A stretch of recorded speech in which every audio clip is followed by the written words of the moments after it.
myself again. But it's the only way you're ever gonna learn. You look back and it's all in the past. I'm dwelling on the thoughts I cannot say to you. If I don't say the words, then maybe it's not true. And it feels alright. Good morning. Welcome to NUFC Matters with me, Steve Wraith. It is Those Were the Days with George Mitchell, which is a show where I tend to sit in the dark whilst George tells us about a season in our history. And which season are we looking at? 88, 89, Steve. Not one of our most glorious, I have to say. I have been dreading this, and I've got this on videotape, which I've now had to transfer onto MP4. And you know what? Whenever Newcastle United let us down, because occasionally they do, even in this new era, this is the video. This is the video to watch to remind you things aren't as bad as you think. No, absolutely not. No. Okay, Steve. There's two pictures of the squad, one in black and white, one in colour. I just thought it was a nice contrast, that's all. Right. What's happening outside of football? Well, in music, Eternal Flame, the Bangles was top of the pops. Something Got a Hold of My Head is Gene Pitney was good.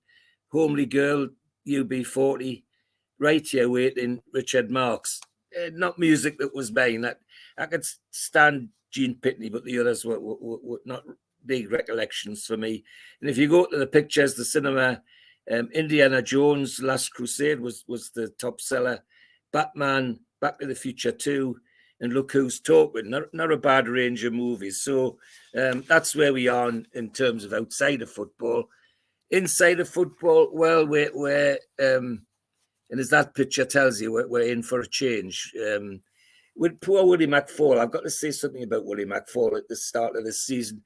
Were predicted not good things, and we've got a decent squad. But Willie McFall seems to have got himself into a complex, a bit of a complex, a persecution complex, where he was claiming publicly that ex-players and current players and some of the directors weren't supporting him, and it was just not good, and it didn't augur well. However, starting the season, if it also indicates the turmoil, we changed 15 players in and 18 players out. And the ins were big names. I mean, Dave Besson, John Henry, Andy Thorne, Liam O'Brien, become a fan's favourite, Kenny Sansom, lots of great names. But some of the names out were tragic. I mean, Gaza, Andy Thomas, and the one that I think hurt more than anyone admits is Paul Goddard, because I'm quite convinced that the Sarge, as he was called, was a good influence in the dressing room. Neil MacDonald went. Peter Jackson went back to Bradford. Darren Jackson went back to Scotland to Dundee United. Paul Stevenson went to Millwall. John Robertson stayed a little while and went back to Hearts for the 750,000 that were bought him for. Dave Besson disappeared. Ian Bogie was let to go to Preston. Brian Tinian was let to go to Bradford City, and Glenn Roeder was just released. And Kenny Wharton, Kenny Wharton retired, I think, injured is the way to describe it. So, and a good family friend of ours, Anthony Loma, was allowed to go to Norwich. So that's the kind of turmoil which doesn't augur well for what's about to happen. So let's get into the football. And it wouldn't be Newcastle United if we didn't start with the odd friendly. Odd friendly, for God's sake. 1, 2, 3, 4, 5, 6, 7, 8, 10 friendlies. 10. That's crazy. Absolutely. They went to Denmark and played 5 games in Denmark, 2 in Sweden, and then they came back and they went to Dundee in Scotland, played a friendly at Whitby Town, played a friendly at Peterborough, and then a friendly at Blackburn Rovers.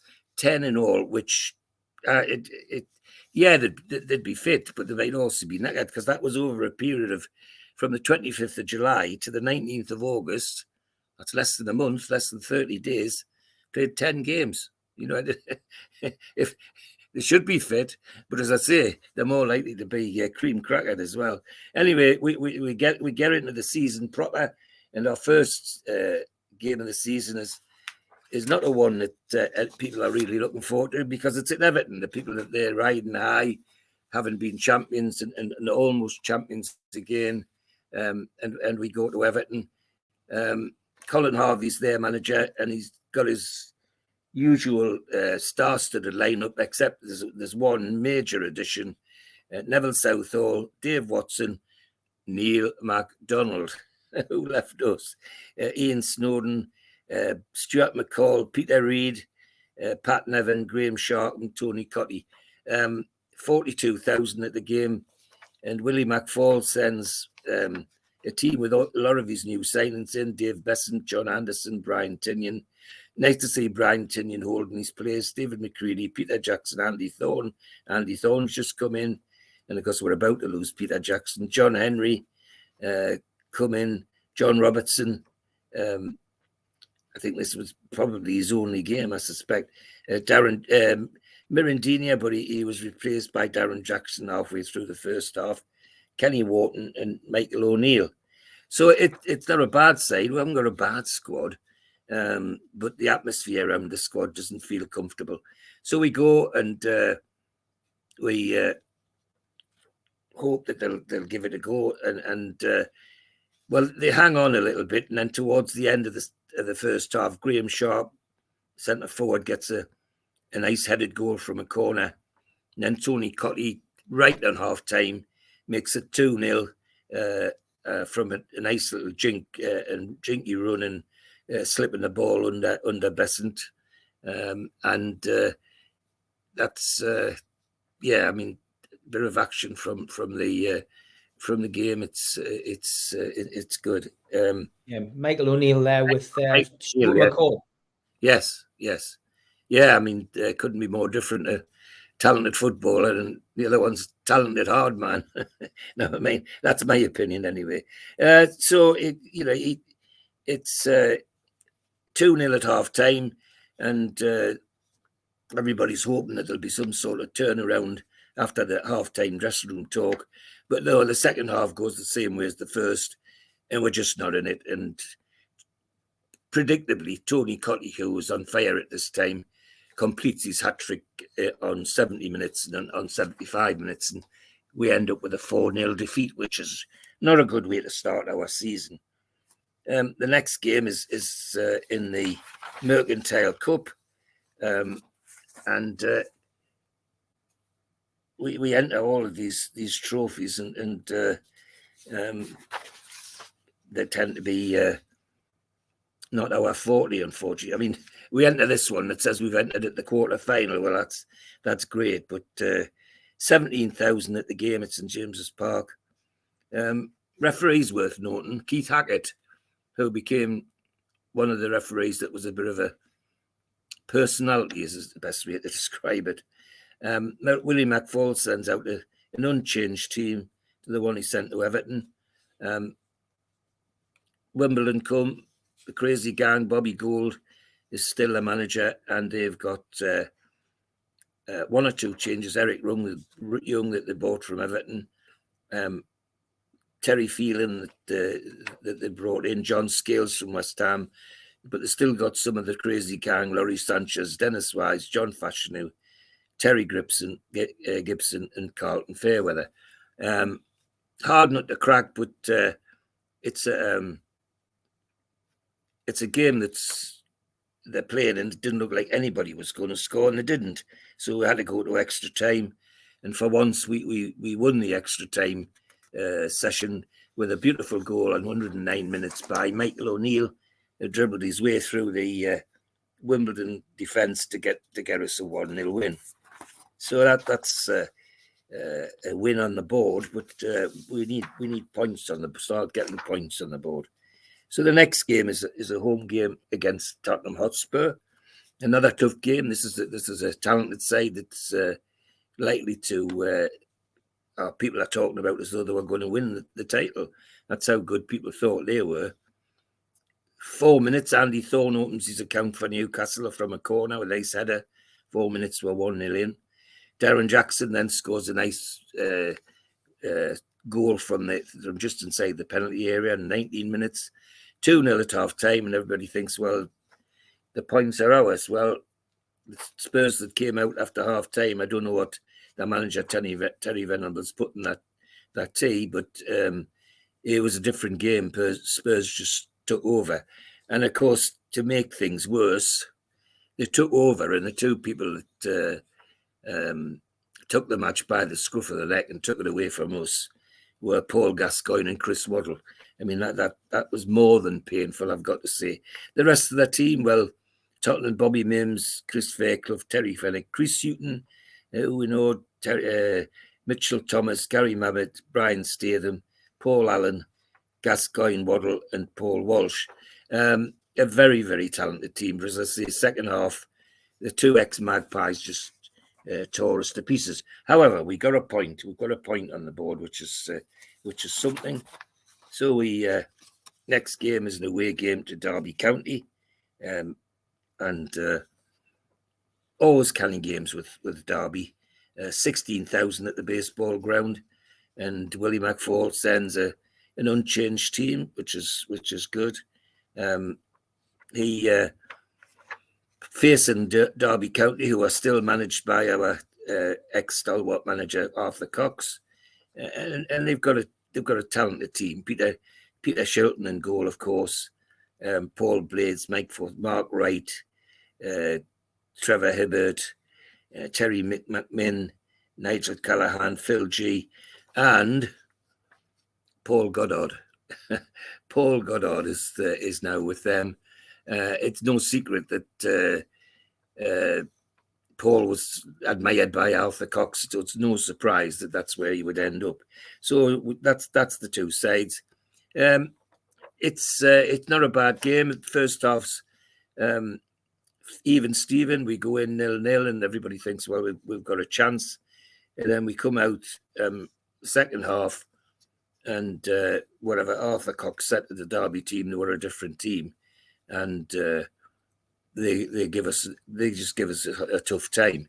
And of course, the leader of that tough time was Paul Goddard. He was at the point where he was just about unplayable. And no surprise when on 60 minutes he makes it 1-0, and Trevor Hibbert, the defender, heads in the second just before the end to make it 2-0. So we end up with a 2-0 defeat at Derby against a former manager and against a former centre forward who was had, I think, pivotal impact on us in the seasons beforehand. Anyway, we're off next to. We're at home next to Norwich City, who aren't pulling up trees, and people are hoping that we'll get some points on the board. 22,800 at the game, and Willie McFall has the luxury of sending out an unchanged team. He has to change halfway through the second half because Michael O'Neill picks up a knock, and Paul Stevenson, who's still with this moment and ready for transfer, comes on as the substitute.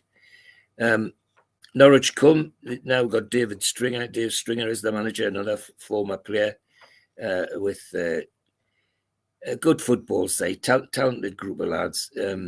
Brian Gunn, who was the goalkeeper for a long time. Ian Culverhouse, Butterworth, Andy Linegan, who's been around a while, Mark Bourne as well, Dale Gordon, Mike Phelan, Trevor Putney, Robert Rosario, and Robert Fleck. Now, Fleck, dangerous little player, Scotsman, and it's 0-0 through in the first half. It's a good football match, but unfortunately, nobody looks like they're ever going to score.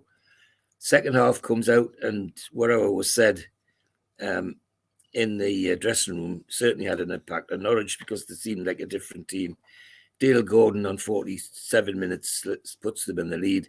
Then Robert Fleck on about 75 minutes makes it 2-0. and that was it. We never looked like scoring, never looked like getting into that game, and it was pretty poor stuff. I've got to say, the fans were unhappy, is putting it mildly. We now go to the next round of the Mercantile Cup, and we're at Manchester United. So this is not going to be a walk in the park by any means. Willie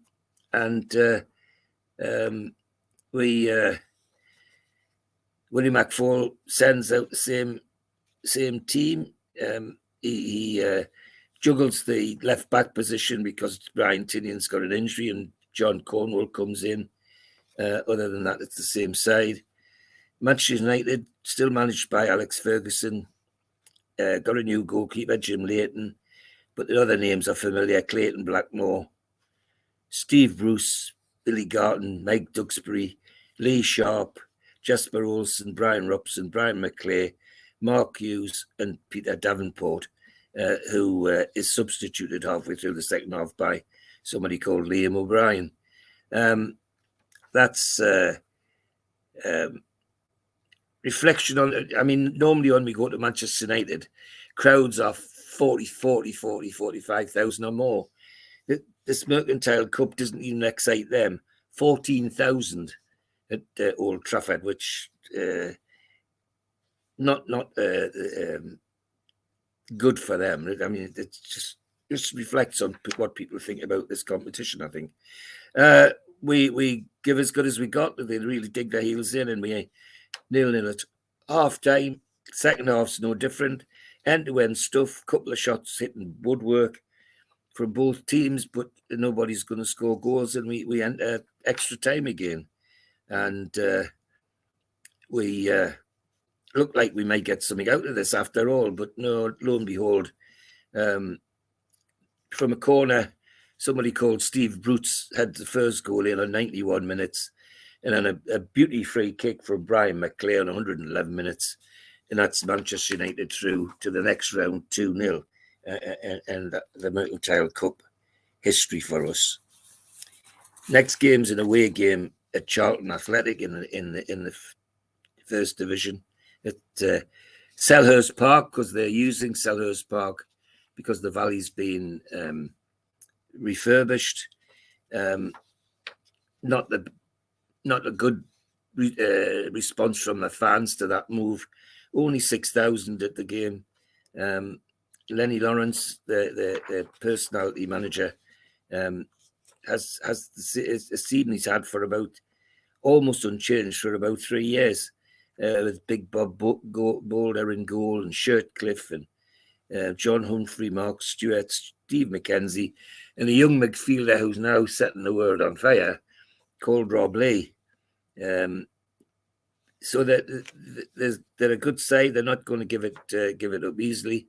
And Willie McFall has the luxury of sending out an unchanged team with Brian Tinnion filling in as substitute. Decent first half, end-to-end stuff, and Paul Williams scores for Charlton just before half-time, and they go in 1-0 ahead. But it looks like we can get something out of this game because they're not dominating.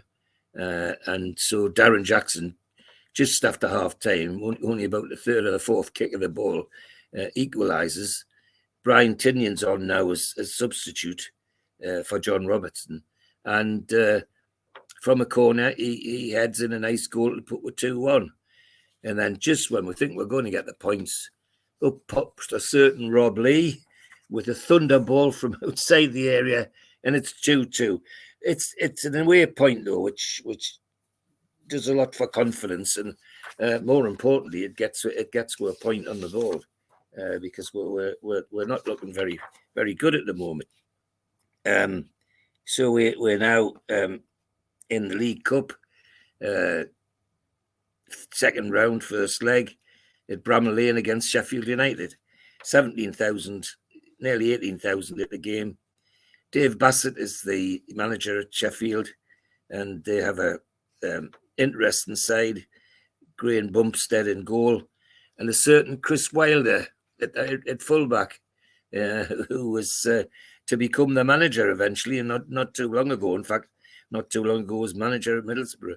That's the same Chris Wilder, Stuart Webster, Paul Stanliffe, Martin Pike, Alan Roberts, Brian Smith, Ian Bryson, Mark Todd, Tony Angana, and Brian Dean. Brian Dean was an enormous centre forward, 6 foot plus, and one of those old-fashioned bustling type of centre forwards that some people used to like. Willie McFall has almost an unchanged team. Michael O'Meal's fit again, so he comes in, and John Robertson sits on the substitutes bench. All blown apart within 20 minutes because Brian Dean scores 2 goals, one on 10 minutes, one on 20 minutes, and they go in at half-time 2-0 up. Paul Stancliffe finishes off just after half-time 3-0, and Sheffield win 3-0, and we just aren't at the races, I'm afraid. So that's first leg, 3-0 down. That's a lot to take back, but who knows? People are optimistic, and with Newcastle, funny how things change. So our next game is the away game to Liverpool. We go to Anfield with 39,500 at the game. It's traditional Saturday 3 o'clock kickoff. Liverpool still managed by Kenny Dalglish, with a whole range of stars. They've got a new goalkeeper, Mike Cooper, Gary Ablett, a young scout that's come into the team, Steve Nicholl, Steve Staunton, Gary Gillespie, Ray Houghton, Jan Molby, Nigel Spackman, who they've got from Chelsea, Ronnie Whelan, Peter Beardsley, and John Aldridge. A really talented team. And Willie McFall has the luxury of being able to send out an unchanged team. Well, to say that fingers crossed for this one's putting it mildly. Nobody anticipates that we're going to get much out of this.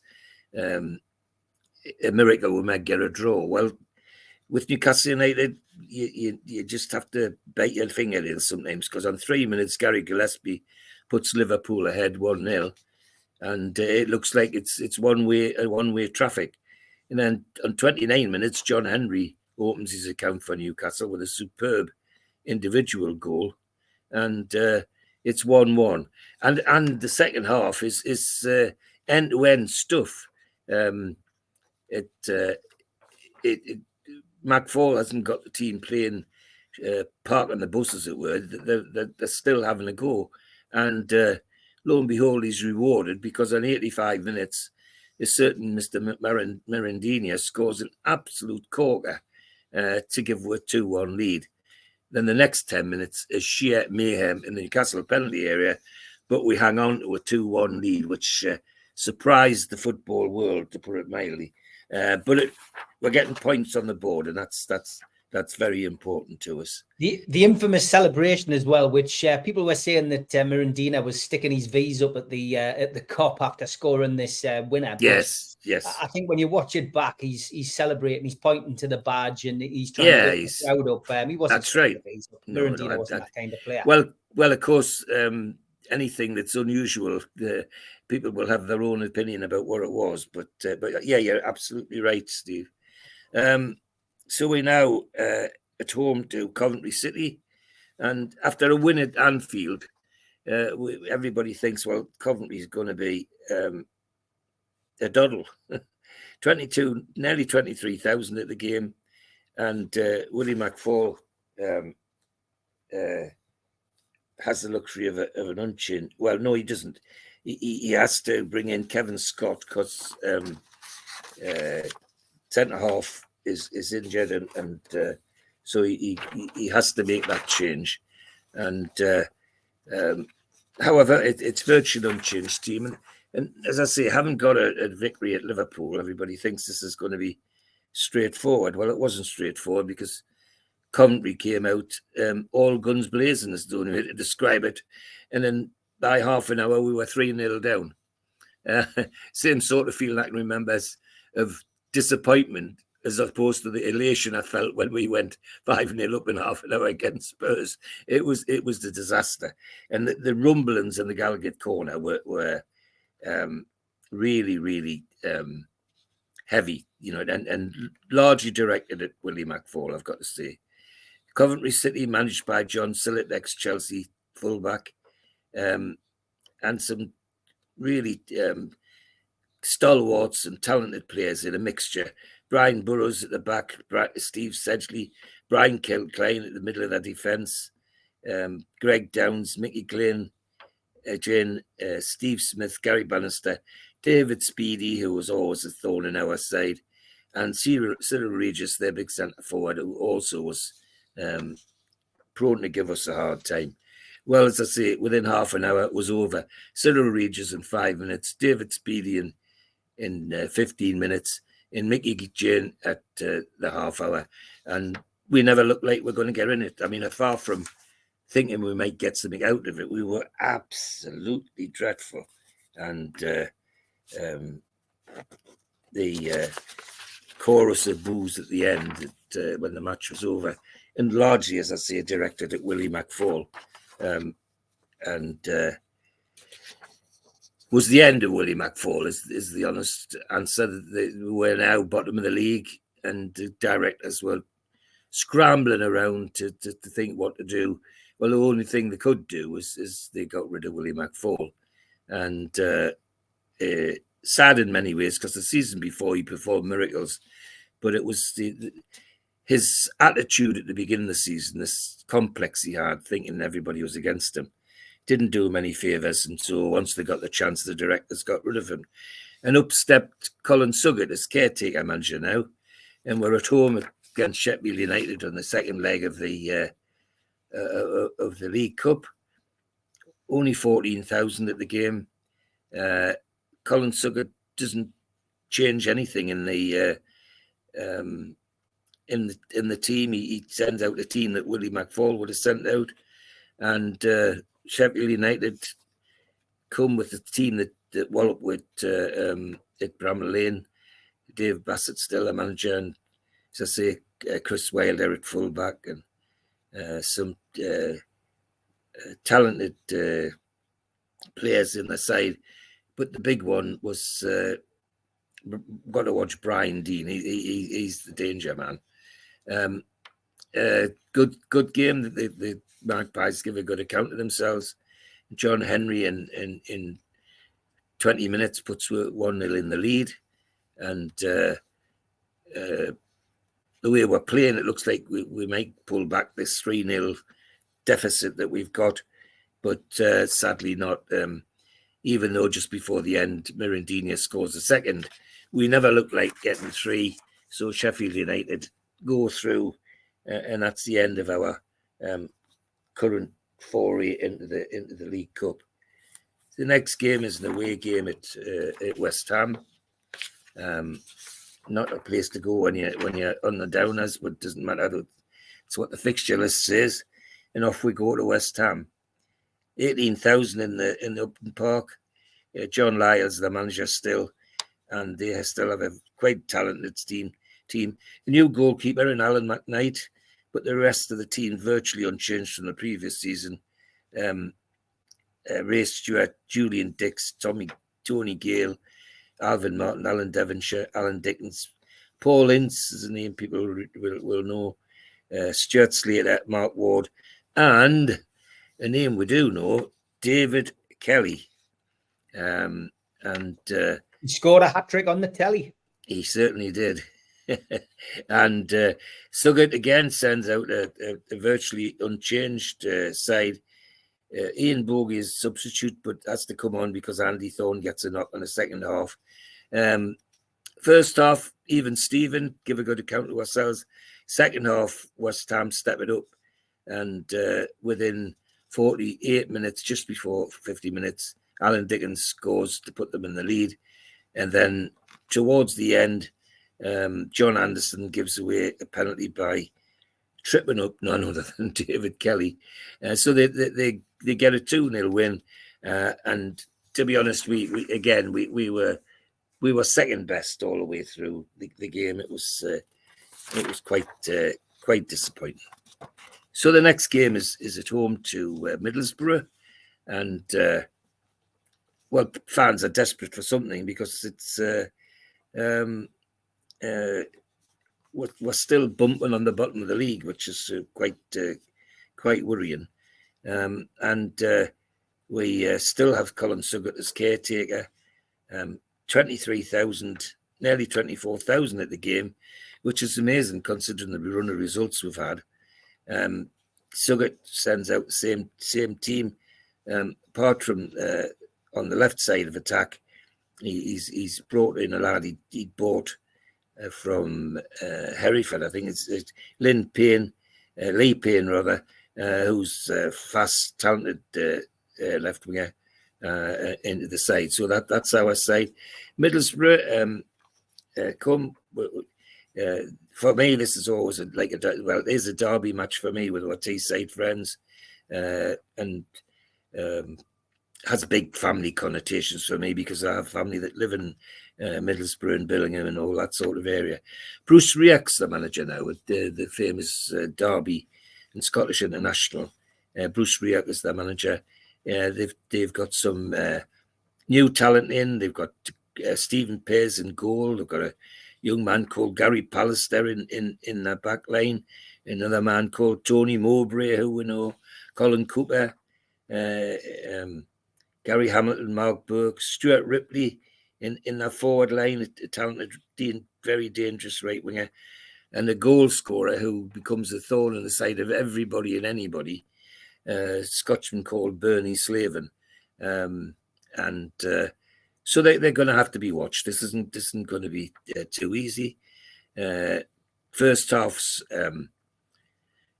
okay. It's a good back and forward stuff, but nobody looks like scoring. There's a couple of woodwork strikes by both teams, and then just before half time, John Henry fires in a corker of a shot to the goal, and it bounces off Gary Pallister's backside and rolls into the corner of the net. So we go in 1-0 at half time. The second half is even Steven, and doesn't look like anybody's going to score anymore. But then we hadn't accounted for the talents of our good friend Mirandinha, who on 60 minutes scores a second, and on 65 a third. So we end up 3-0 winners against Middlesbrough, which is a sigh of relief for everybody, because it does actually lift us off the bottom of the league, which is psychologically for both supporters and for the team, it is a great thing. The next game is a home game against Nottingham Forest.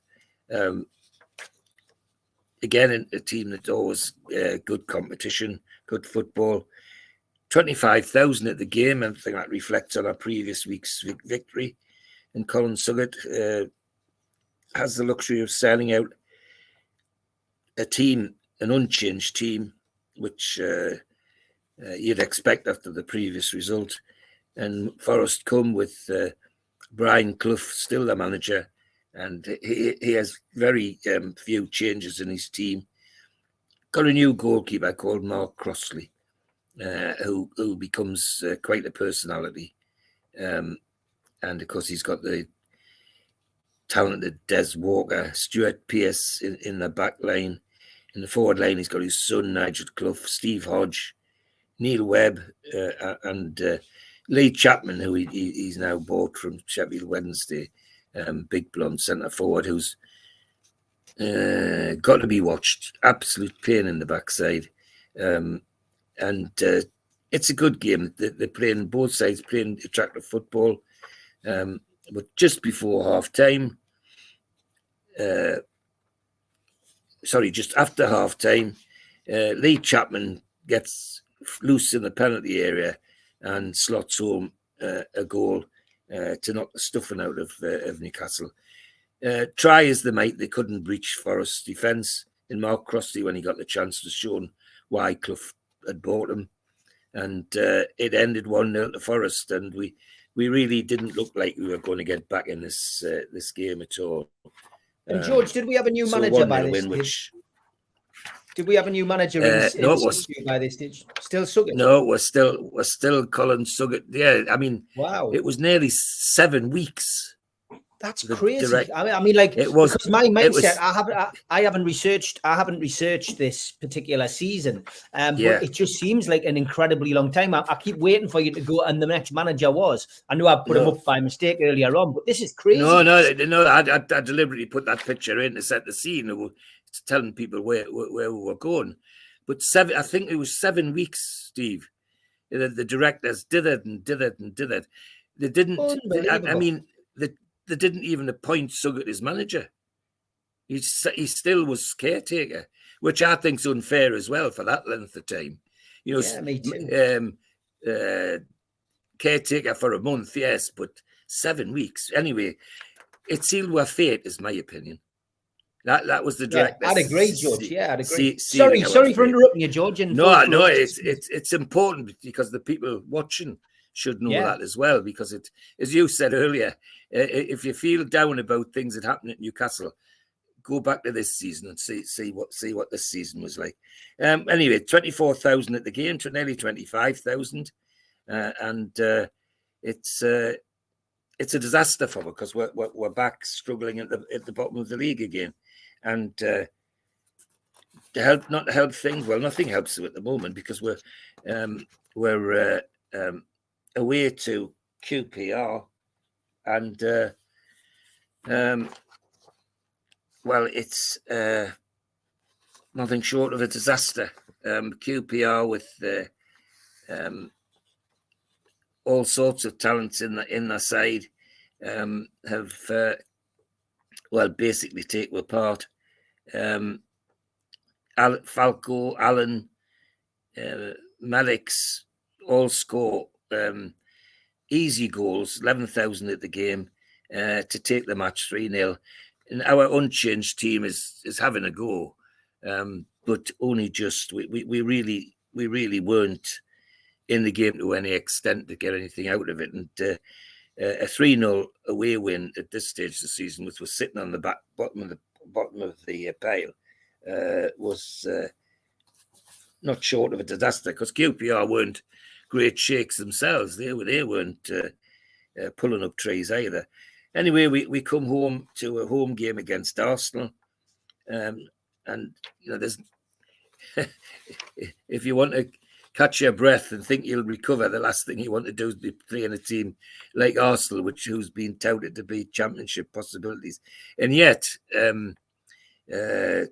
24,000 turn up for the game with Colin Suggett as our caretaker still, and he sends out an unchanged side, and Lee Payne, this young winger that McFall bought, has proven to be quite a find. He's quite a dangerous player.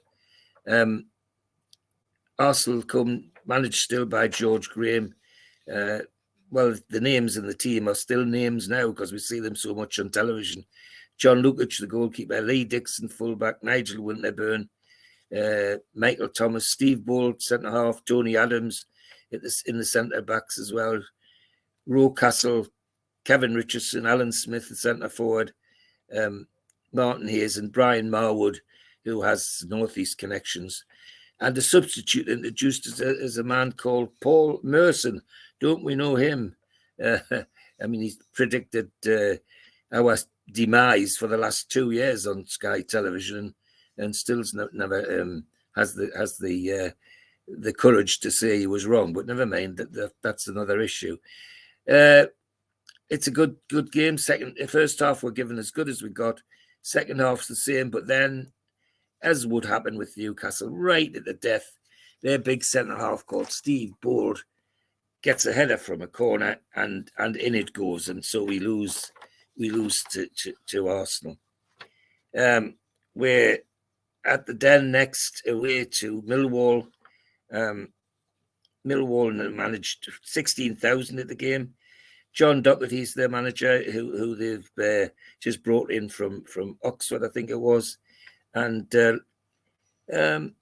some good names in their side. Old West Ham and Chelsea players like and Tottenham players, Teddy Sheringham, Tony Cascarino's a name to conjure with, Les Bertley, Terry Hurlock was West Ham, Steve Wood, Ian Dawes. But playing on their right wing is a young man called Paul Stevenson. And we go to Millwall. Hopefully we get something out of this match because they're not pulling up trees either.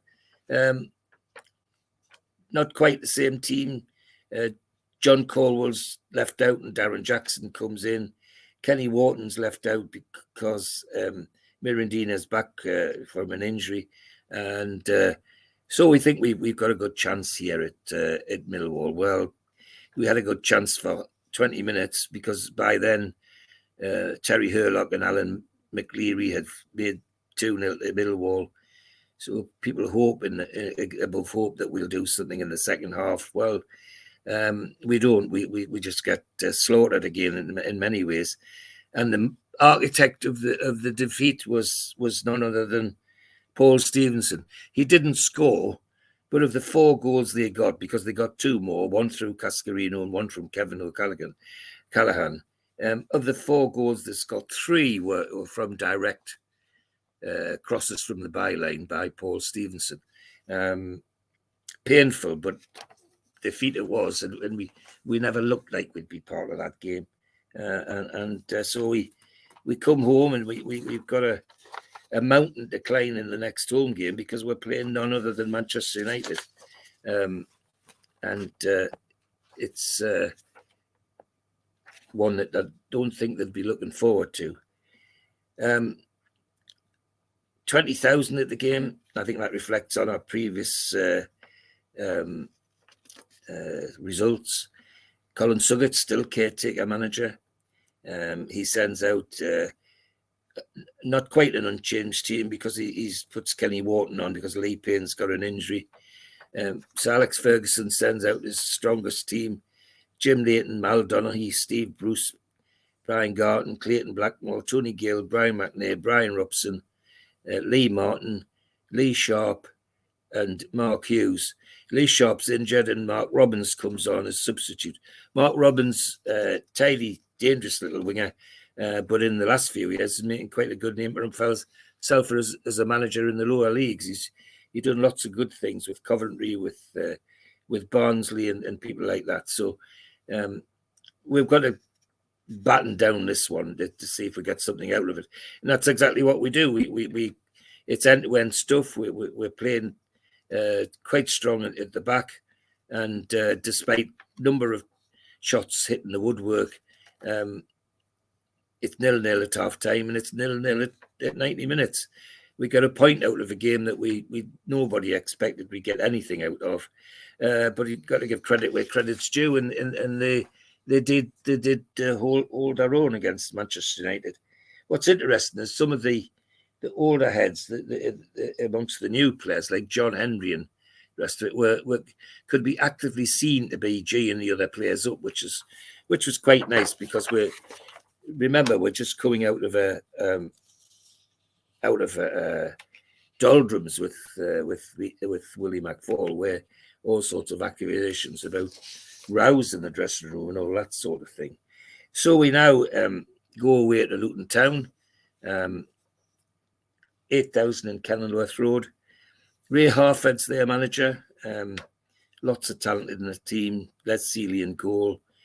Marvin Johnson in the back. Danny Wilson on the right side. Ricky Hill inside him. Roy Wegery and Ricky Hill combining on the left.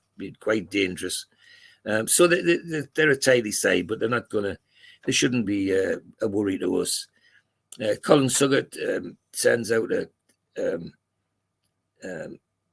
attempts to send out an unchanged team. Unfortunately, very early in the game, Mirandina gets hurt, and a young man that McFall brought from Scotland called Archie Gourlay. Archie goes on and there's the man having his say with the referee. Archie Gourlay is substituted. Lee Payne's back on the left wing as well. Good game, but one which was never going to be any goals. when you read about this, there is just no mention of woodwork or shots or saves. It must be one of the easiest games that the two goalkeepers have ever had, and it had 0-0 written all over it, and that's how it ended. It was really a very poor 0-0, and so we come home, and we come home to a game against Wimbledon, and we always some trepidation when Wimbledon's the team. There they are in the cup winning season with our goalkeeper now, Dave Besant, holding the trophy, but all the crazy gang there, but now something dramatic has happened, because our team's managed by none other than a man called Jim Smith. It's taken the director 7 weeks to decide, and they eventually prized Jim Smith away from his current job.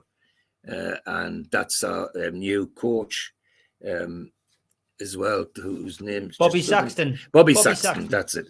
Thank you. It was on the tip of my tongue. And it was...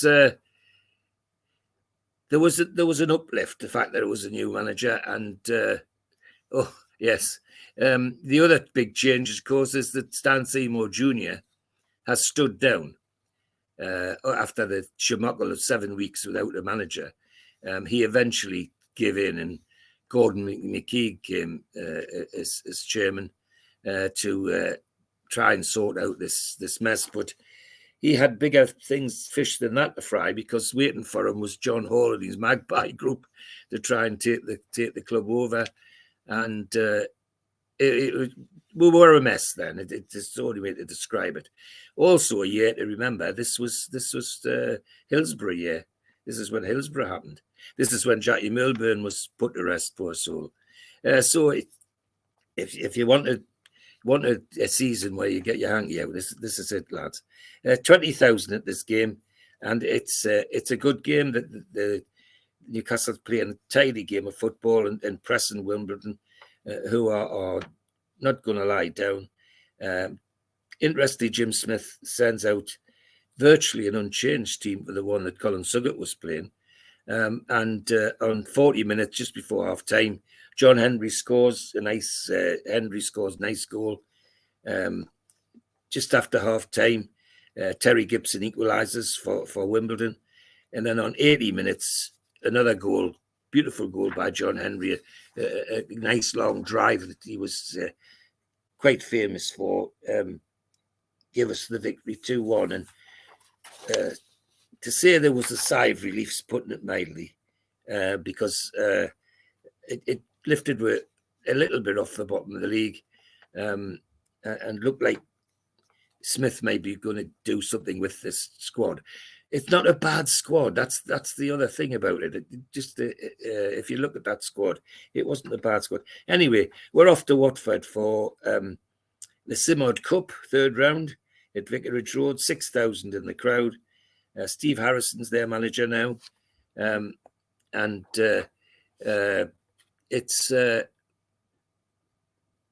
game which we've got to have a chance in, because Watford aren't pulling up trees at the moment. Anyway, off we go, and Jim Smith again sends out what is almost an unchanged team, except that John Anderson's injured and he brings in Kevin Scott. Watford, Tony Courton, Nigel Gibbs, David Holdsworth, Kenny Jackett, Tim Sherwood, who ex-Spurs, people might remember, had a brief sojourn as Aston Villa manager not so long ago. Neil Redfern, who was a coach of ours for quite a long time with the under-23s. Gary Porter, Ricky Holden, and Glyn Hodges, who didn't like Newcastle. It was an interesting game, but a one which 0-0 at half time. Watford really upped things after the start of the second half. And Ricky Holden and Paul Wilkinson, in the space of 5 minutes after half time, put them 2-0 in the lead. And then just towards the end, Mirandina got us a consolation. But that's all it was. It was a consolation because we never looked like getting an equaliser. It was it wasn't one of our best games.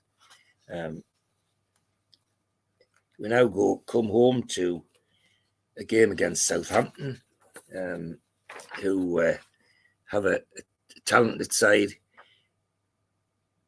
19,000 at the game, reflecting on the way results have gone. Jim Smith's now got Brian Tinian back at left back. Now introduces a young man that he got from Manchester United called Liam O'Brien. And Kevin Brock's brought in as well, a midfielder who had been bought. Chris Nicholas, manager of Southampton. Tim Flowers, Ray Wallace, Kevin Moore, Russell Osman, they got from Ipswich. Derek Statham, Graham Baker, Jimmy Case, Glenn Cockrell. Matt Letizia was well established in that team now. Rodney Wallace and Rodney Wallace and Danny Wallace in their side. The substitutes a young man called Paul Rideout, who was to become quite a talented player. It's end-to-end stuff, good football game. People like what they're seeing of Newcastle at the moment in the Gallagher corner. Kevin Brock puts you in the lead in about 15 minutes. And then Matt Letizia, it would be him, on just before half-time, equalises and then doubles the dose on the extra time towards half-time. It makes it 2-1 to Southampton. After this start the second half, Newcastle do have a go, and the talents of Michael O'Neill come to the fore again, and in quick session he scores 2 beautiful goals to make us 3-2, and then right at the death, Rodney Wallace for Southampton makes it 3-3. But at least they're having a go, and people are. I know in the Gallagher corner the feeling was that at least they're seeing some good football from this team now that Smith's now managing, and signs are looking better, is how I'd say. So then we go away to Sheffield Wednesday. Always a tough game. 26,000 at Tillsborough. Peter Eustace, now manager of Sheffield Wednesday. They've got rid of Howard Wilkinson, but the team's hardly changed, and it contains names that we know very well.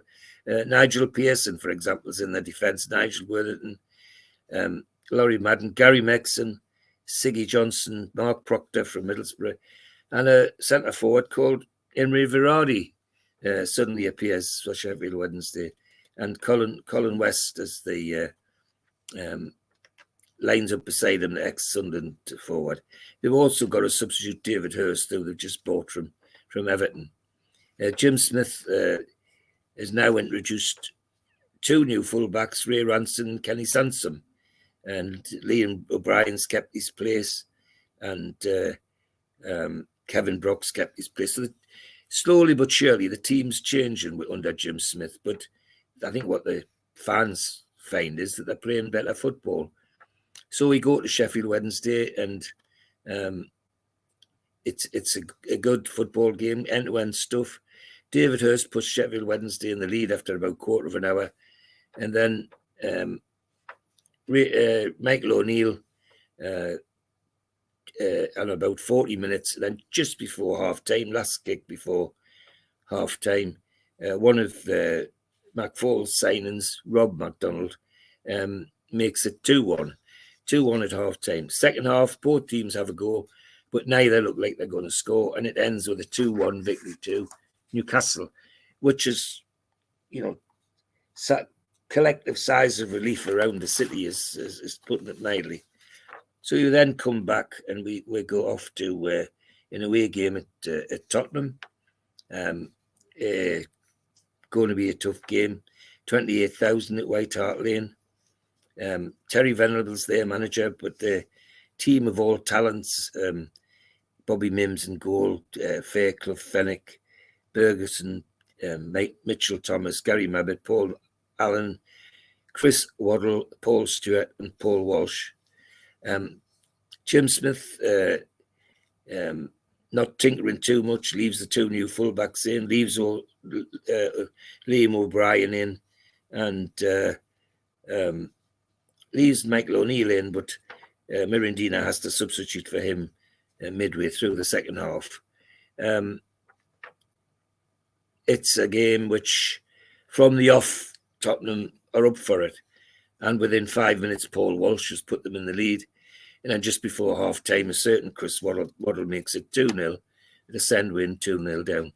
Second half, we dig our heels in and certainly defend well, but never look like we're going to get into the game. And it ends with a 2-0 win to Tottenham Hotspur. And regrettably sends us down the league again and where we'd rather not be. And the next game is a home game against Derby County. Interestingly, because of this is a game I couldn't understand. 30,000 at this game. It's a holiday game, 2nd of January, which is probably the reason, but 30,000 after the results we'd had was quite surprising. And the referee, none other than a man called Keith Hackett from Sheffield. One of the personality referees, I think, is the best way to describe it. Smith sends out an unchanged team: Besant, Ransom, Sansom, McCleary, Scott, Roda, Henry. Glenn Roda is about to be sold. Rob MacDonald, Liam O'Brien, Kenny Wharton, and Kevin Brock. Arthur Cox, the manager of Derby, still has still got a talented team. Peter Shilton in goal, Mark Wright, Bob Hindmarsh, Terry McMinn, a dangerous midfield attacker, Nigel Callaghan, Dean Saunders, who we know is such a dangerous goal scorer, and of course Paul Goddard, who Arthur Cox took from us. Good football game in the first half, end-to-end stuff, and we go in 0-0 in the Gallagher corner. It's quite happy with that because again we're playing tidy football, which is pleasing, and it looks as though it's going to be 0-0 all the time. And then corner on about 85 minutes, big Mark Wright at centre half makes it 1-0, and there's no way we're going to come back from that. So we'll lose that 1-0. And was that game that Peter Shilton had an absolute blinder, or was that a different game? Because it might have been a 0-0. It might have been a 0-0 I'm thinking of. But yeah, I mean, Shilton goal for Derby, always a great player, and the man who holds the record for most international caps in England, 125. Well, that's right. And it's interesting how people got rid of Shilton because they thought he was finished. And every team he went to after that, he just seemed to get better. I mean, he was out. Yeah, you were right. He was outstanding for Derby. There's no doubt about it. No doubt about it. So we're now got FA Cup third round against Watford at home, and everybody's hoping above hopes that that'll be enough to get us through. Another personality referee, Roger Dilks, who was one of the referees who used to like to have his say, which was unusual in those days because they wouldn't say anything. Jim Smith sends out an unchanged team, and Watford still got Steve Harrison as their manager, and it's virtually the team we played in the league. There's one major difference, and that is Paul Wilkinson. They've bought, I think it was from Sheffield Wednesday, as a talented left winger, and otherwise it's the same. It's not the best game of the season. In fact, it's 24,200. It was painful. It was a 0-0 draw. It was always going to be a 0-0 draw, and we had to face a replay at Watford to see if we could progress in the FA Cup, and interestingly, it happened very quickly as well. On the following Tuesday, we go to Watford, and we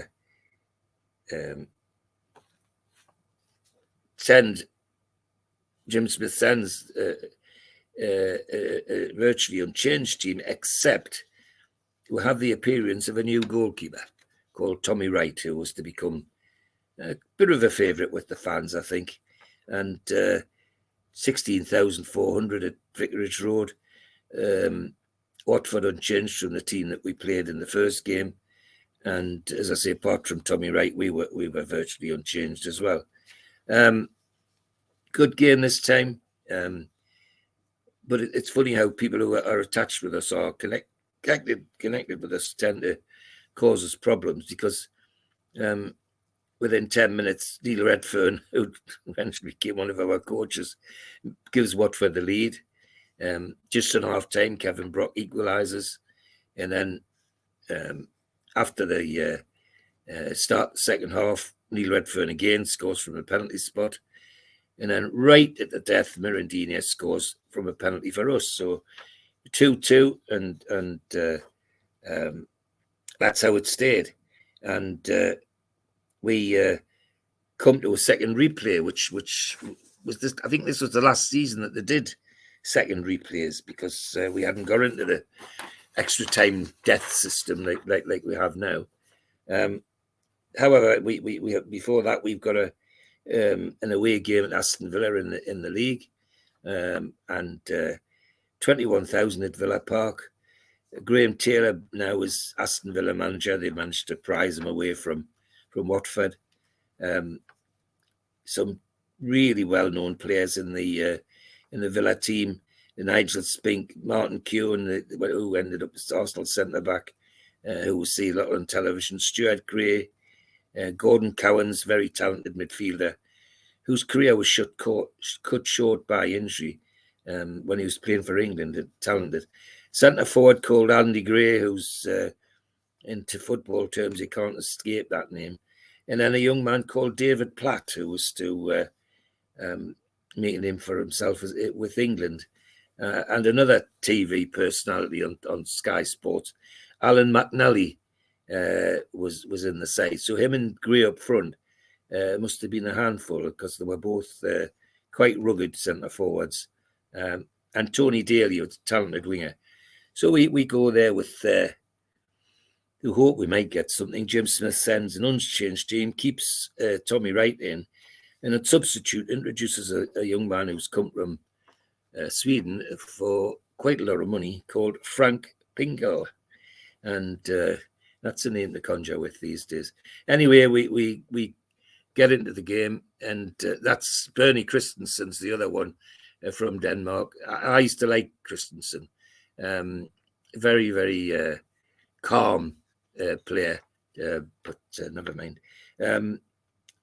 It was first half end to end, but Andy Gray puts them in the lead about 20 minutes, and then Mirandinha scores an equaliser on about half an hour, and we go in 1-1. And people are hoping, well, maybe we're going to get something out of this. Well, we didn't, because the Tony Daly, the talented winger I talked about, tore the defence apart. And a couple of crosses from him, and Alan McNally got on the end of one of them and scored a second goal. And then just to complete it, Tony Daly himself shot from the edge of the area and made it 3-1. So we lost 3-1, and we never were ever going to get back in that particular game. So we now continue our series of cup ties against Watford, the second replay at St James's, and Jim Smith sends out he doesn't send out the same team, because he brings in Ian Bogie for Rob MacDonald and Michael O'Neill for Kenny Wharton, and they had just dropped to the substitutes bench. Watford unchanged from the team that we played already twice, with Tim Sherwood and Neil Redfern, and so on. And it's not a bad game, but 29,000 in the crowd. People are hoping for a cup run, obviously, but a 0-0, which was so disappointing. The football was quite good, but it would be easy to say that Wright and Courtney are the two goalkeepers. Won't have an easier time, because it never looked like either side was going to score a goal. And of course, even after extra time, it doesn't get any better. We're still 0-0. So we go to the dreaded third replay against Watford, and Steve Harrison just sends out the same team. He changes one place. He puts David Holdsworth back in at fullback instead of Paul Miller. Jim Smith, we have the same team. He keeps Kevin Scott in. He keeps Rog MacDonald in, but he brings Ian Bogey in for Kevin Brock. And well, it's here we go.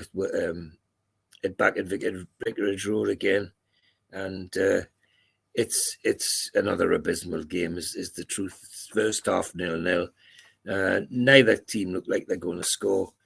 Then, just after the half time, there's a scuffle in the goal at in our penalty area, and a shot by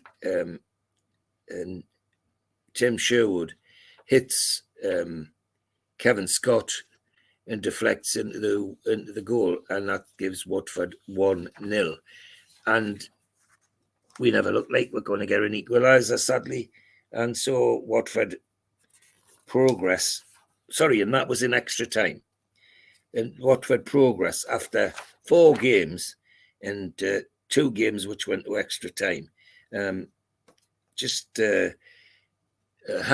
how the FA Cup was. I mean, it was amazing how Saturday, Wednesday, these replays went on, and I think it's a good thing that they scrapped all that stuff. It's anyway, we come home to a league game against Charlton, desperate to get something out of this game to take off the bottom of the league.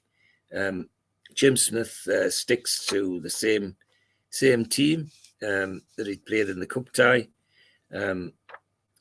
Lenny Lawrence has sent his team with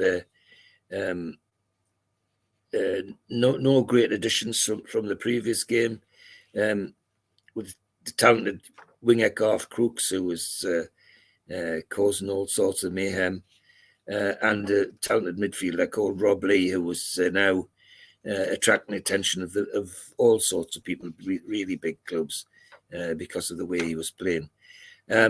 It's not a bad game, 2 good football sides.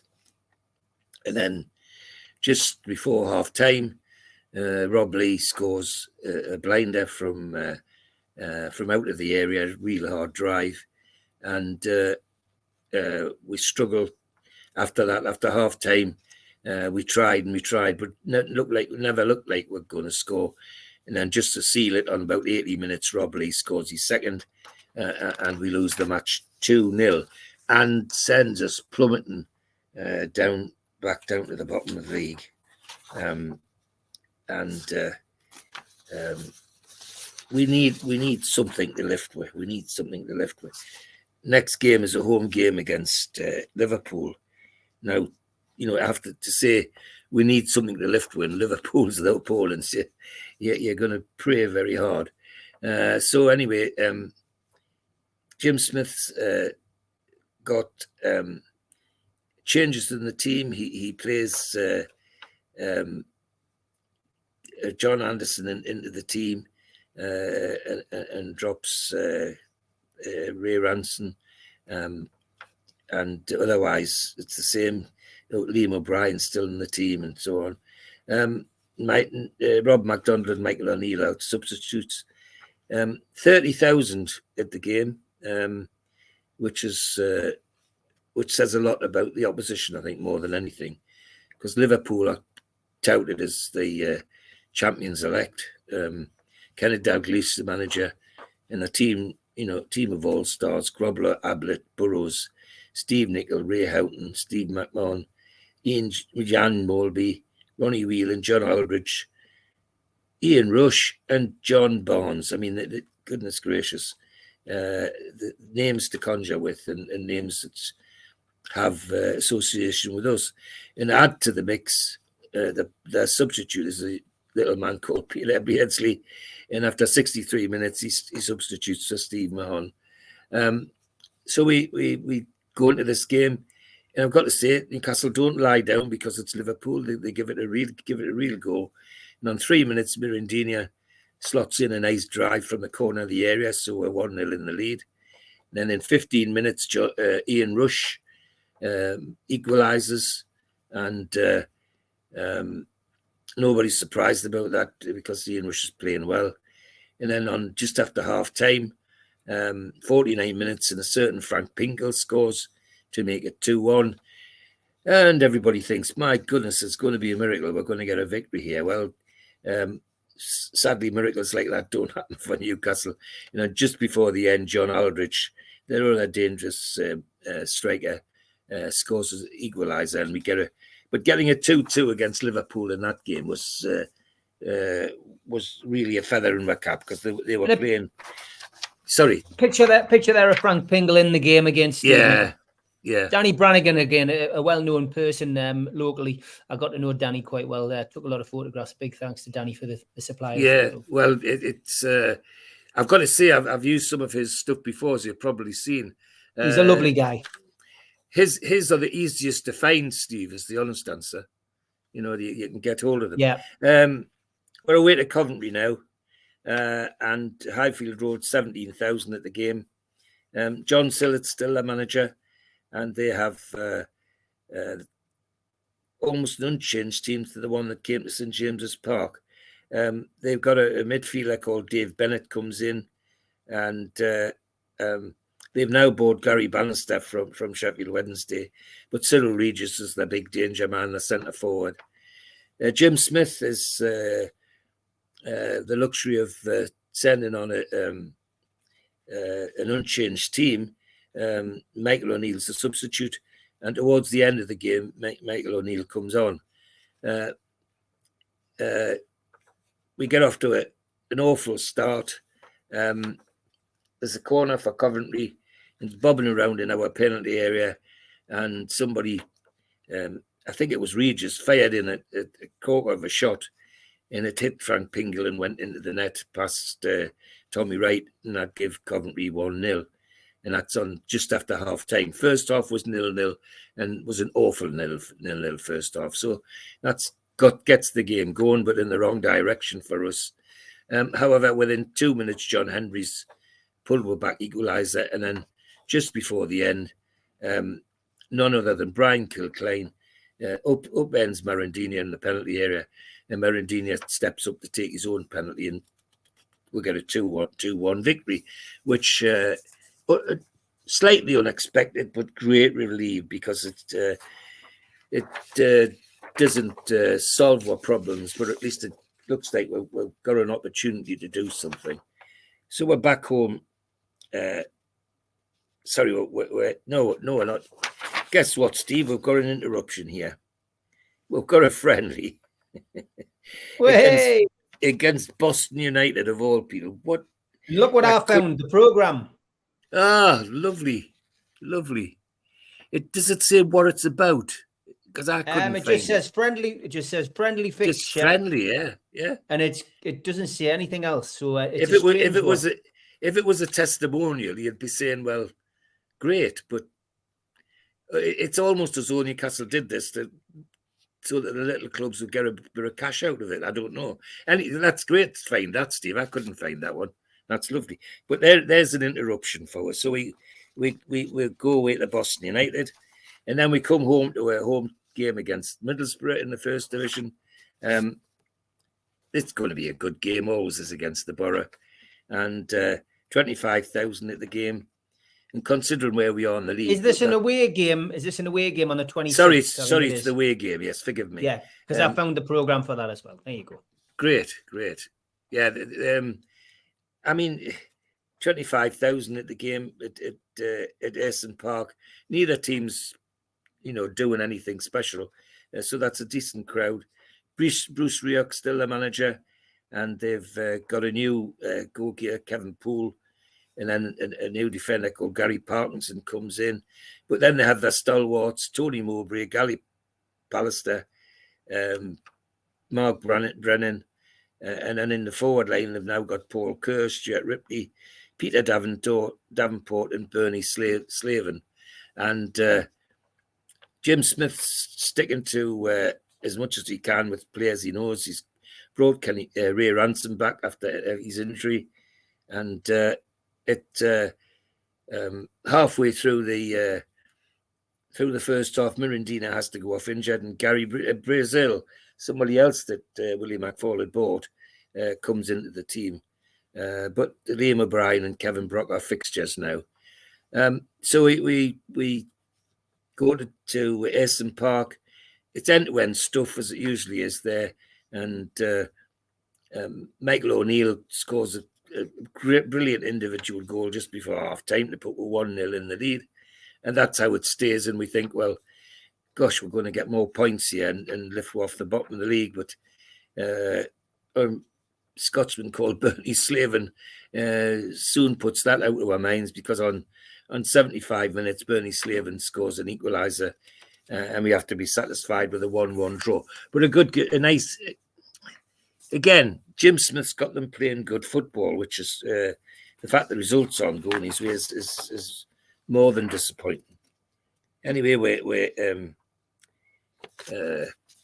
next to another friendly, would you believe? Another friendly.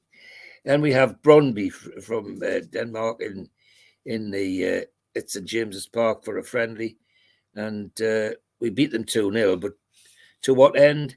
And the crowd, 3,300 for St James's and Park. I was there.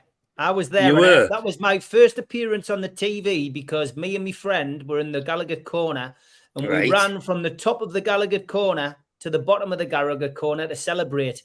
And in the roundup on ITV, the commentator said, and the crowd went wild.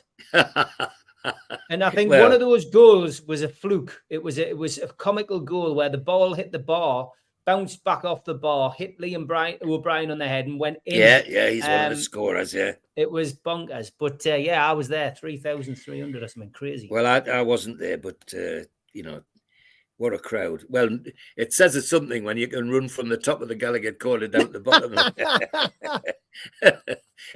Yeah.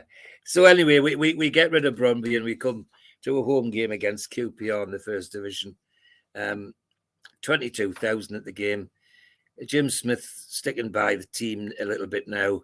Liam O'Brien's had a bit of a knock, and Michael O'Neill comes in for him. And QPR, now managed by very famous name Trevor Francis, who just this last couple of weeks passed away, poor soul. Anyway, David Seaman in goal, Paul Parker at fullback, Mark Dennis, Andy Gray, Nigel Spackman, Peter Reid, Wayne Faraday, who we know, Mark Steen has now come to them, and Colin Clark. Some older players, but talented players, which were never going to be easy to overcome. Well, we have a 0-0 at half time. Nothing spectacular happening. Both sides on top of the defences, on top of the forwards. Then after half time, it wakes up a little bit, and Colin Clark for QPR, just after half time, makes it 1-0. And about 70 minutes, Mark Steen makes it 2-0. And then just before the end, Ray Ransom gets his opening goal for Newcastle from a shot. There are some who would say it was a cross, but it was one of those things that went in the air and ended up in the back of the net. So and Ransom got the benefit for it. But more importantly, we lost 2-1, which was disastrous, because we're now well and truly sat on the bottom of the league. We're off to Nottingham Forest, and Brian Clough's side, team of all talents, still got Stuart Pearce in the side. Now introduced another fullback called Brian Laws that has northeast connections, and a winger called Franz Carr that we get to know quite well. His son Nigel Clough's still in the team, of course. Jim Smith has now brought Gary Kelly back into the goal, and he drops Frank Pringle and puts Michael O'Neill in, and Kenny Wharton comes in for Gary Brazil. And it's not a bad game. That both sides playing football, and as I keep saying, Smith at least has got them playing football. And just before half time, there's a penalty because Kevin Scott upends Lee Chapman. It nearly comes to fisticuffs. I think him and Chapman are battling it throughout the game, and then Nigel Clough scores the penalty. So 1-0 down, and everybody thinks, well, that's the way it's going to go. But lo and behold, up steps Kevin Brock to take a free kick, and it nestles nicely in the back of the corner to give a 1-1. So it's a little bit of hope, but it is only a little bit of hope. We're so rock solid on the bottom now that nobody knows how we're going to get out of it. We come home to play the home match against Everton, of all people, who are one of the championship challengers, and 20,900 at the game. And I got to remember, I was at this game, and I've got to remember they're riding high, and you know, we're really flat on the bottom. And Jim Smith sends out an unchanged team, keeps Gary Kelly in goal, and Pingle and Merendini are substitutes, and Colin Harvey's still Everton manager, and Neville Southall, Pat Vandenhoe, Kevin Ratcliffe, Neil MacDonald, Neil Poynton, and then a midfielder called Paul Bracewell, Stuart McCall, Kevin Sheedy, Trevor Stephen, Graham Sharp, and Tony Cotty. And we give it a go. We don't let Everton settle. They dig their heels in, and McCreary. This is a game I think that David McCreary showed his mettle, actually, because he wasn't going to be taken out of this game by McCall or Bracewell or any of the others. And also John Henry was a thorn in the side of Everton, kept pressing them back. So it was no surprise when just before half time, Merendini scored a nice goal drive from the edge of the box like he usually did. And we went in 1-0, expecting a real charge by Everton, and that's what happened. They really had a go.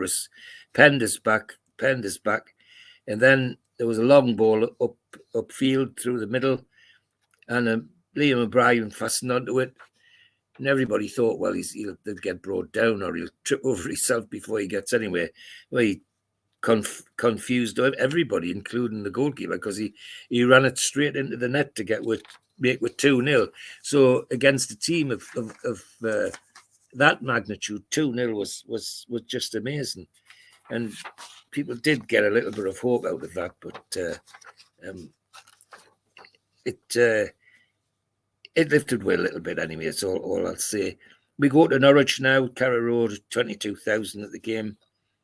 Dave Stringer still a manager, and they have their talent, range of players: Culverhouse, Linnigan, Bowen, Andy Townsend, Dale Gordon, Mike Phelan, Trevor Putney, Robert Rosario, and Malcolm Allen, who they brought from Watford.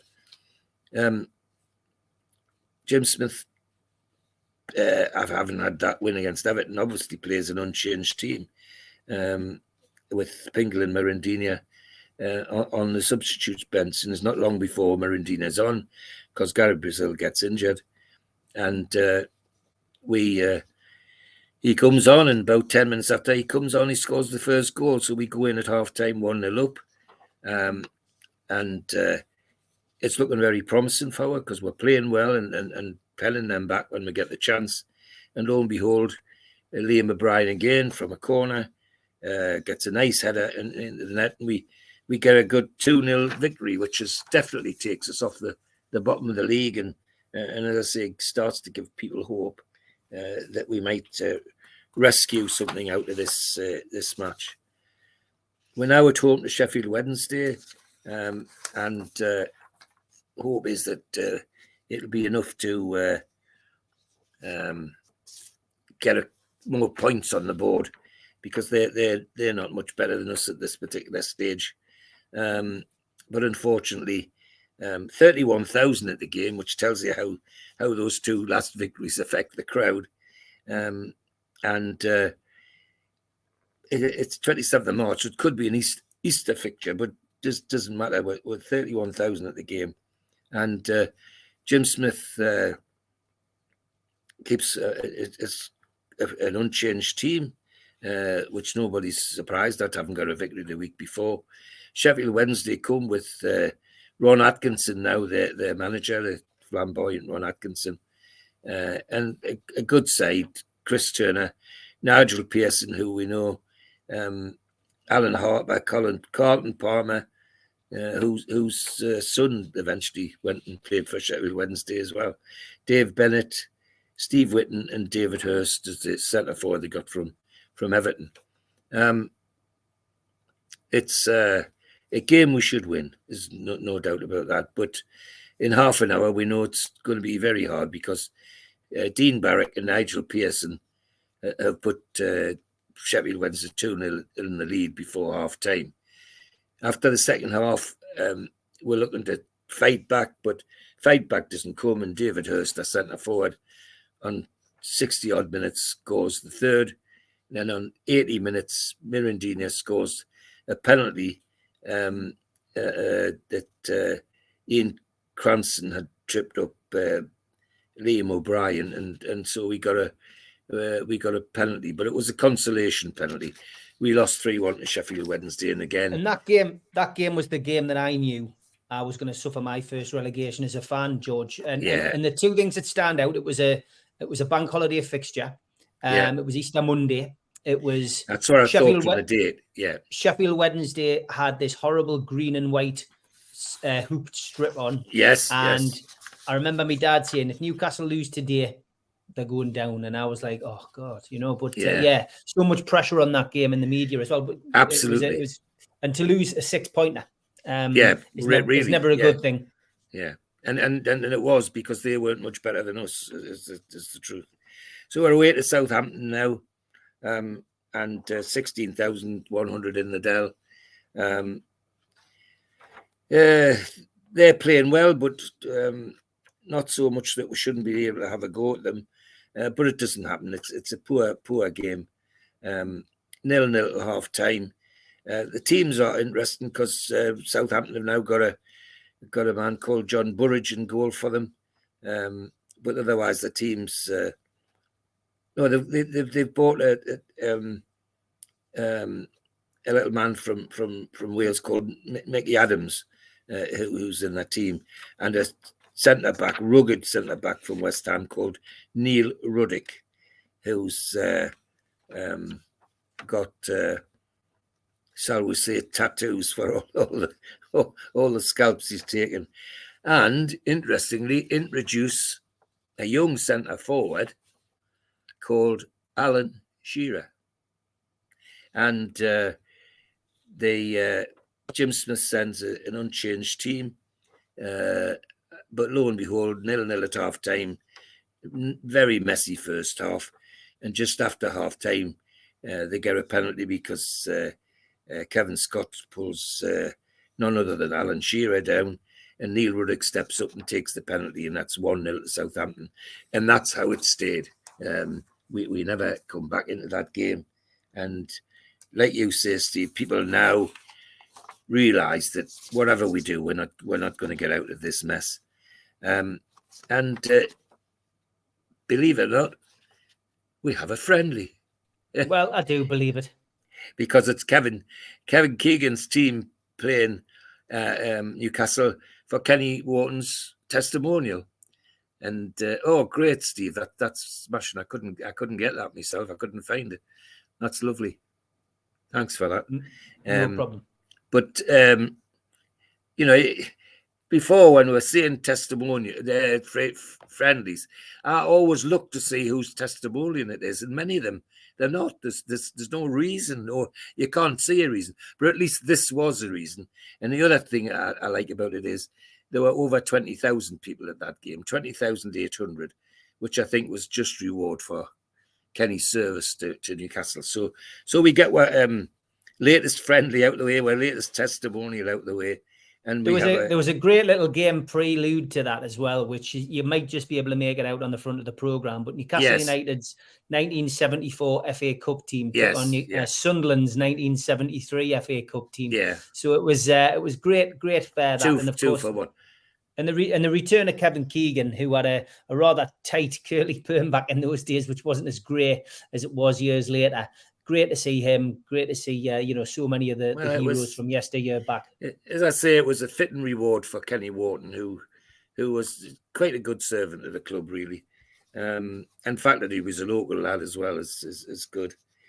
So we're back now to a home game against Aston Villa. I think this is an away fixture because I've got an away programme. No, Is that right? No, I'm home. Oh, I'm it's home. It's the home one, right? Okay, yeah. That's my bad. Sorry. No, that's all right. 20,000 at the game, and bearing in mind where we are, that they were still getting 20,000 speaks volumes for the supporters sticking up for the team. Jim Smith keeps Gary Kelly in goal and sends out a virtually unchanged team, but brings in another of McFall's silent called Paul Sweeney into the team and in place of Marindina, who's had a knock. Graham Taylor, Aston Villa manager, and their team's team of all talents: Nigel Spink, Alan Evans, Chris Price, Martin Keown, Steve Sims, Gordon Cowans, David Platt, Stuart Gray, Nigel Callaghan, Alan McAnally, and Ian Onley, who was a talented winger that they brought on, but he didn't last very long. Game's going quite well in the first half, and unfortunately, just before half time, Stuart Gray is allowed to slip through on the quiet and nick a goal just inside the post from a corner, and we go in 1-0 down. After half time, we get hope because Liam O'Brien on 50 minutes equalises. Then just to kill it off altogether, about 80 minutes, David Platt makes it 2-1. And although we bluster and have a go, we never look like scoring any goals and resign to the inevitable, I think is how I'd describe it. So we now got an away game at Arsenal, which is the last place you'd want to go when you're struggling for points. Although, in fairness to them, they do give this game a go. 38,000 at Highbury because they're pushing to be one of the teams to be champions. And George Graham's their manager. Names that people remember: John Lukic, the goalkeeper; Lee Dixon, Winterburn, Michael Thomas, O'Leary, Tony Adams, Kevin Richardson, Niall Quinn, Steve Bold, and Brian Marwood. And Jim Smith sends an unchanged team, and that's not true. He doesn't. He brings in Benny Christensen into the side because there's an injury to Ransom, and it's a good game. We give as good as we get for the first half, so it's 0-0, and then halfway through the second half, Brian Marwood from his left wing position cuts inside and scores a nice goal to make it 1-0.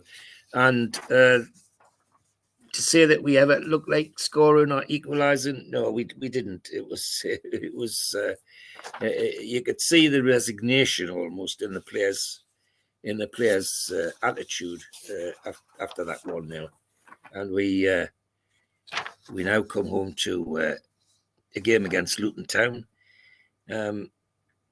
18,000 at the game, and people think, well, surely we can take them because they're not doing anything either. In fact, they're hanging on with their fingernails. So Jim Smith plays an unchanged team. Ray Hartford's now manager of Luton, and they have some fairly talented players in. Mick Hartford's in the forward line, Ricky Hill, Danny Wilson, and Steve Foster at the back, Tim Breacher at the back, Alan Chamberlain in goal. A tidy side, but a one that we should beat. Well, we don't, and we'll never look like we're going to. It's the most miserable 0-0 that I can remember. I can't even remember a single opportunity from either side that looked like being a goal. However, it's by now we know our fate. Virtually, we're off to Wimbledon, and 9,200 at Plough Lane. Bobby Gould's got his team in. The interesting is he's bought Hans Sagers in as goalkeeper.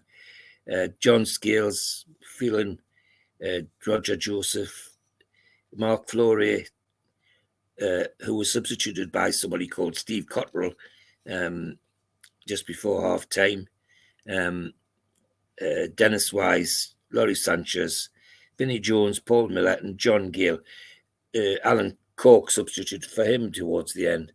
And Steve Smith sends out not an unchanged team, because he takes Benny Christians out and puts Ray Ranson back because Ray's injuries over, and he takes Frank Pingle out and puts Rob McDonald back in. So we go with some hope, but the fact is, the hope was it was just hope. Dennis Wise scores from a penalty after about 20 minutes, a handball by Kevin Scott. After half time, there's a period of 10 minutes where Wimbledon are just unplayable, making us look silly, really. And goals from Paul Miller, Vinnie Jones, and Steve Cotterill in a space of 10 minutes between 65 and 75 minutes, and Wimbledon win 4-0 and consign us to our fate, I'm afraid. We're now at home to West Ham, and the Hammers are playing well. We want to desperately try and get something before the end of the season. We know our fate now. We're well and truly gone. Jim Smith plays an unchanged side. 14,000 at the game. John Lyne's still there, West Ham manager, and has a good footballing side with Phil Parks, Julian Dix, hard tackling fullback, Tony Gale, Alvin Martin, Alan Dickens, Paul Ince, Kevin Keane, Stuart Slater, Mark Ward, and Frank McAvenny, and substitute David Kelly, who comes on for McAvenny towards the end of the game. We start off as though we're going to do something with this, and Kevin Brock opens the scoring forward on about 20 minutes, and then Kevin Keane on about just before half time, about 40 minutes, makes it 1-1. And then after half time, West Ham take one of the cleaners.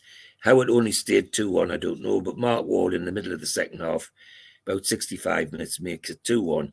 It could have been 5 if their forwards had taken their chances, including none other than the David Kelly. So it's another defeat for this team, which is, as I say, fate is already settled. Next game's a home game against Millwall, and 14,000 at the game. The result is matterless to us because we're so far adrift now. We couldn't, even if we won matches, we couldn't do anything about it. Jim Smith brings Tommy Wright back into the goal, and otherwise an unchanged team. He experiments a little bit though, and brings in Andy Thorne and plays him at centre forward, which didn't work. That's how I'd describe it. We get off to a good start. were doing fine, and then Terry Sheringham, the big buy from Tottenham, puts them in the lead just after half time, and despite all the huffing and puffing, we don't get anything out of the game. The only other thing to say is that Terry Sheringham goals was set up by none other than a young man called Paul Stevenson, who crossed the ball over from the byline for Sheringham to head in. And Millwall had some names there. Tony Cascarino, big centre forward. They had our Paul Stevenson, obviously, Steve Wood, Terry Hurlock at the back, and Barry Horn in goal. So sack the board, yes.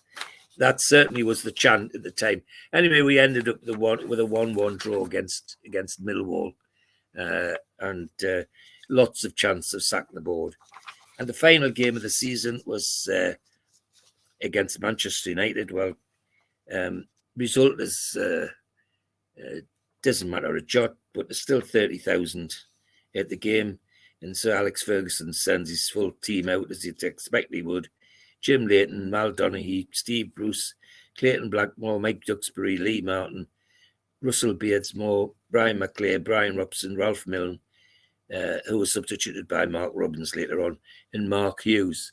Jim Smith sends out an unchanged team, and he introduces into the first team for the first time off the substitutes bench a young man called Steve Howie, which is quite nice. But we lose 2-0. It's 0-0 at half time. Dour first half because we're just defending for our lives most of the time. But after half time, Manchester United, with Brian Robson to the fore, I've got to say, scores himself on 50 minutes. Then Brian McNair on about 60 minutes makes it 2-0. The end of an absolute disastrous season. And if anybody's really wants to look, if you look at the league table, we're bottom. And we're not just bottom. West Ham are second bottom, and they've got 38 points. We've got 31 points. 31 points. And in a full season, 32 goals. I mean, it's just so depressing. And we also go through the season with 45 games, and we used 35 players. Now, Wow. in the previous season before, we had 46 games and only used 24 players. So it's just a horrible mess, Steve. That's the only way to describe it. And I think you're right. It's probably one of the most depressing periods on Newcastle United because it was all so wrong. And of course, in the background, you've got now John Hall and his Magpie group wanting to get rid of this man, Gordon McKeek. Interestingly, I used to quite often face Gordon and his other brother in court because he was a solicitor, and any prosecutions for the RSPCA was done by McKeegs. And I used to see him quite often in court, but it's a good job. There's no doubt about it. The battle for United wasn't good for the football club in the short term. In the long term, of course, as we'll find out, we know it was. A couple of other photographs, just an idea of what the Milburn stand looked like back in those days. Yes. The West Brilliant. stand, still the barriers up, of course, but Hillsborough, as you mentioned, would eventually change all that. That's right. And you sent that one as well. Great photo of some Newcastle fans on the road with their Newcastle United Union Jack flag. I'm trying to think. That's where. Why did I put that in? Oh, it's if you look at the stands behind, I think it's. Is it White Hart Lane? I think I'm not sure. Yeah, I think that's probably one of the first games, and of course we like to show the strip as well as the strip. That's right. That Newcastle United were wearing that season, and I found this one a rare photograph of the Newcastle United first team at Central Station getting ready for an away trip, which which is quite. It's quite unusual, absolutely. I'm amazed they're not surrounded by autograph hunters because they used to be. But there was no eBay in those days, George. No. Anyway, what a miserable season. But it's all part of your growing up, isn't it? It's all part of your fan base. It's the what ups and downs of being a football fan. Absolutely, it's what makes it. It's what makes we love the game, really, is because it's so unpredictable. And anyway, that gets a bad one out of the way, and we can look forward to some different things in the future. 88, 89, done. Thank the Lord. Moving into another decade on the next episode of Those Were the Days. George, thanks for your time, mate. Take care. My pleasure. Thanks for watching, everybody. A big thanks to all our sponsors, Skips and Bins. You can find them at skipsandbins.com or telephone 0800 25 45 25 3. Email inquiries at skipsandbins.com. Website skipsandbins.com. Easy contract free and pay-as-you-go waste collection. Big thanks to Mr. Vicky's Sauces Handmade in Cumbria. You can order them from their website, mrvickys.co.uk, or by telephoning 01768 210 102. A big thanks also to New Workwear. You can find them at newworkwear.com. They're an agile and dedicated workwear provider. Welcome back as well to United Travel. They are a UK coaches firm and they are based in the Northeast.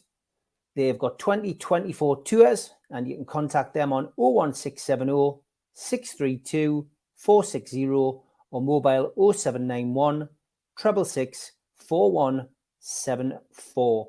Email info@unitedgrouptravel.com, and they've got a website which is unitedgrouptravel.com. There's no strangers on their tours, just people you haven't met yet. Big thanks to them for their sponsorship. Big thanks as well to Media Arts, and they supply all the video technology. If you want to become a member and get a cup, a pen, a membership card, and a scarf, then get your smartphone and put it over this QR code. It will take you straight to the membership pack. It's a £25 one-off fee. You can also go to NUFC Matters website and search membership pack to book today. If you want to help the channel, then subscribe to it by hitting the subscribe button. Hit the thumb up under the video to like the video and click share to share to your other social media. We're also available as a podcast on iTunes, Spotify, and other podcast providers. Don't forget, we help the food bank on this channel. If you want to do so virtually, go to nufcfansfoodbank.co.uk and make a donation today. The Alan Shearer raffle is back on. 150 tickets, £1 a ticket, win a limited edition signed Alan Shearer ball. Enter today at nufcmatters.com. We still do 7 NUFC Matters show a week for free. But if you want to help support NUFC Matters, then there are a few ways of doing it. Hit the like button on each live broadcast and video. This helps the channel grow. Hit the subscribe button and select the all notifications bell so you don't miss a single show. If you want to help us financially, then you can join the channel using this button with the membership starting at $1.99 a month. Or you can drop us a donation in the chat using a super sticker. We're also looking for sponsors. If you'd like your brand advertised on the flyers for the show and featured during the ad break, then email john@nufcmatters.com to arrange today.